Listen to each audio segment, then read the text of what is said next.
Once again, we've been looking through the archives here at the almighty TIG TV, and we came across a series from April 1984. Chris Maycroft was given his own talk show. However, the series was never broadcast, therefore it has not undergone a final edit. So, who've we got on the show tonight? Well, you've read the list? Well, I didn't know if there'd been any changes. Well, no, it's all as scheduled. Ready to go? Oh, good. Everybody stand by. Ready to roll sinew and go in 5.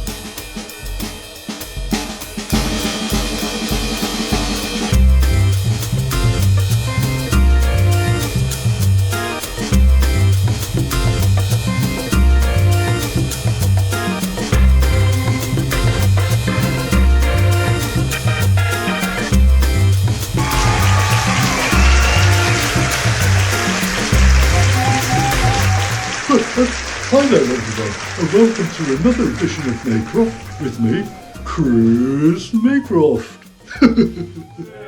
So, what have I been doing recently? Well, today I went out shopping. Now, I usually shop at the more trendy places in the King's Road and Carnaby Street. Well, us stars have to look our best. So, what do you think of the new outfit, eh? Anyway, while I was in Marks, a trendy little boutique on visit, I was surprised that no one recognised me. But anyway, that's good, because it means I can shop without people jostling me for autographs. Anyway, it's time to meet my first guest. He's a man who was injured fighting for his country in the First World War. His name is Matt Everly. Well, thanks for coming along today. You have an arm missing. Yeah, we're aware of that. How did that happen? Well, it was during the Second World War. Not the first, as you said in your introduction. In fact, it happened almost 40 years ago to the day. April 1944. It was at the Battle of Kohima. Kohima? Where's that? Was northeast India. India? Are you sure this was in the Second World War? Well, I was there, wasn't I? It was described as one of the bloodiest battles of the war. Us British troops, we was attacked by the Japanese. We were outnumbered 5-1. A group of us were detailed to take out a Japanese gun placement. We managed to crawl unseen to just a few yards away. I took out an hand grenade, drew out a pin, and that damn thing exploded straight away. Blew off my lower arm. Of course, that alerted the Japs, and they opened fire on us. 3 of my mates were killed and the other 2 died later of their injuries. They didn't fire on me. I must have thought I was already dead. I was in agony. I tried to stem the flow of the blood as best as I could. It was a few hours before I was found and rescued, and well, it was the end of the war for me. I was shipped back home. Chameleons. They're the ones who can regrow their limbs, aren't they? Imagine if we were like that. You know, every time we lost a limb, we could grow a replacement. I mean, that would be amazing. Anyway, couldn't you get a false arm? Well, I tried a couple, but I couldn't get on with them. So, before the accident, were you left-handed or right-handed? Right-handed. Oh, bad luck. I suppose there were lots of things you used to do with your right hand before it was blown off. So, what do you do now, job-wise? Well, although I do have a pension coming in, I work with a local trust looking after homeless cats and dogs. Well, I suppose the extra money comes in handy. Sorry. It's a slip of the tongue. I mean, it all helps with the housekeeping. I mean, I didn't mean any harm. Are you trying to be funny? Yeah, anyway, thanks, Matt, for coming on the show tonight. Matt.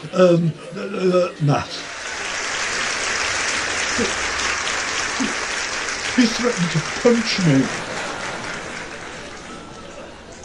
Right, now we venture into the world of sport, because my next guest is Peter Holmes, who's the manager of West Bromwich Football Club.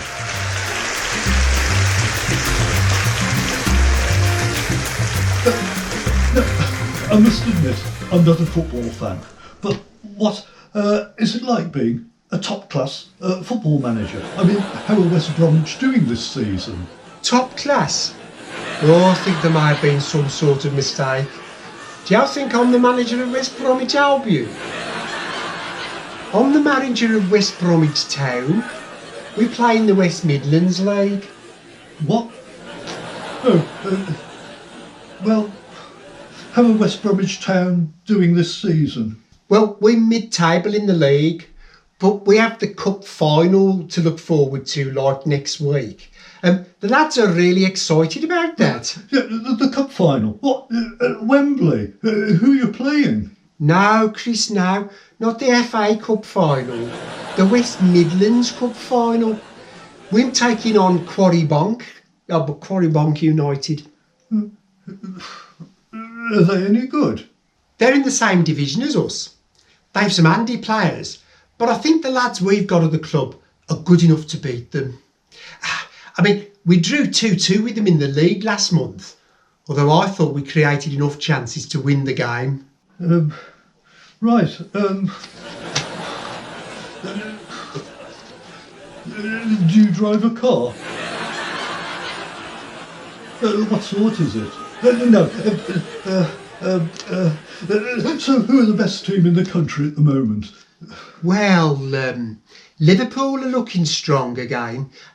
Manchester United is still in with a shout like, but Southampton have been the surprise team this year, although I don't think they'll win the title like. Southampton? Do they have a football team? Yes. Okay, that's where we'll leave it. Thanks, Peter.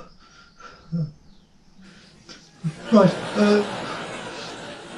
now it's time for my musical guests this week. And here with their latest single, Don't Make Me Wear Pink, are the Catlonts.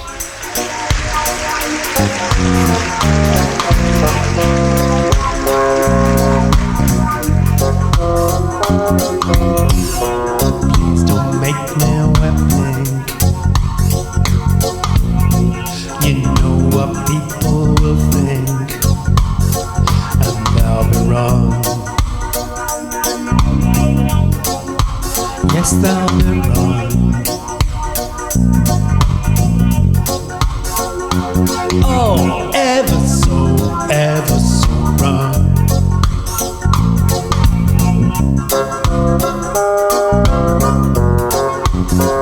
You keep murmuring this magic word love.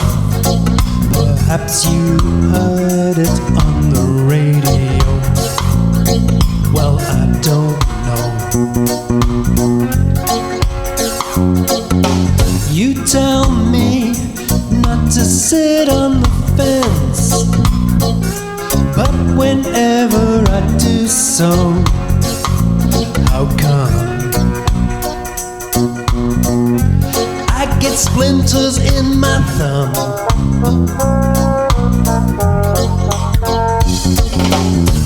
You say you want to go to a modern art show. We'll stare at ludicrous pictures like the scriptures. And you want to eat somewhere jazzy and cold. Well, let me shoot straight from the hip. I prefer pie and chips.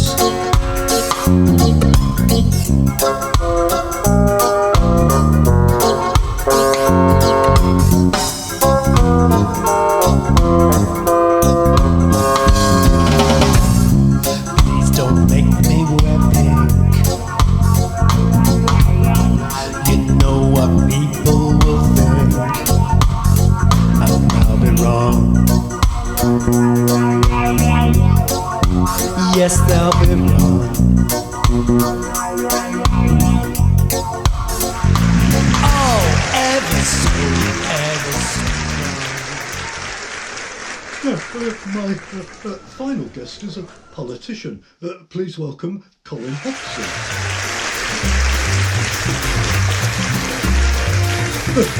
So, Colin, which political party do you represent? Thank you, Chris. I represent the Snowball Party. Snowball?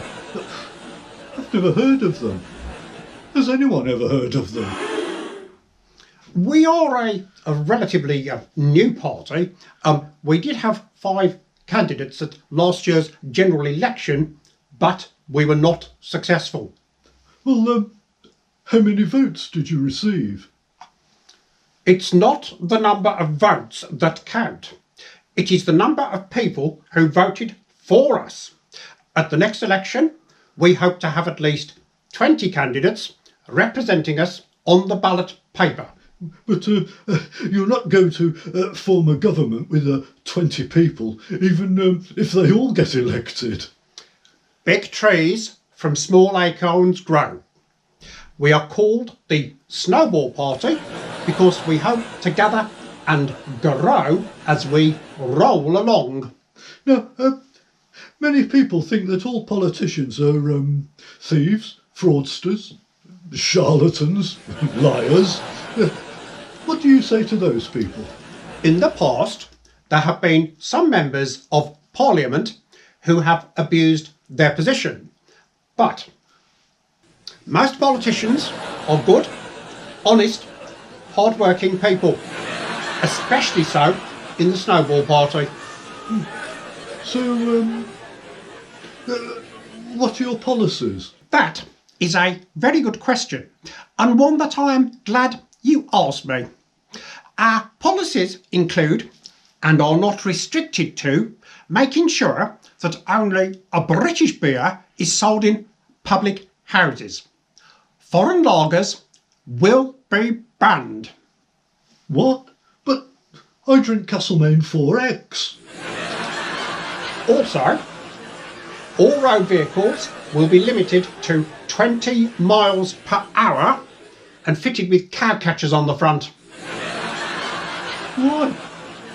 The slow movement of the vehicle and the fitted equipment will ensure that any pedestrian who happens to come into contact with the vehicle in question will be gently scooped up and not sustain any serious injury, which will reduce the pressures on our hospitals and their hard-working staff. Another of our policies, which will be of great benefit to the population of this country, will be the reorganisation of football matches, which will see them based on the American style. So instead of 2 halves of 45 minutes or thereabouts, there would be 4 quarters of 22.5 minutes, thus allowing more time for spectators to have a toilet break. You're weird.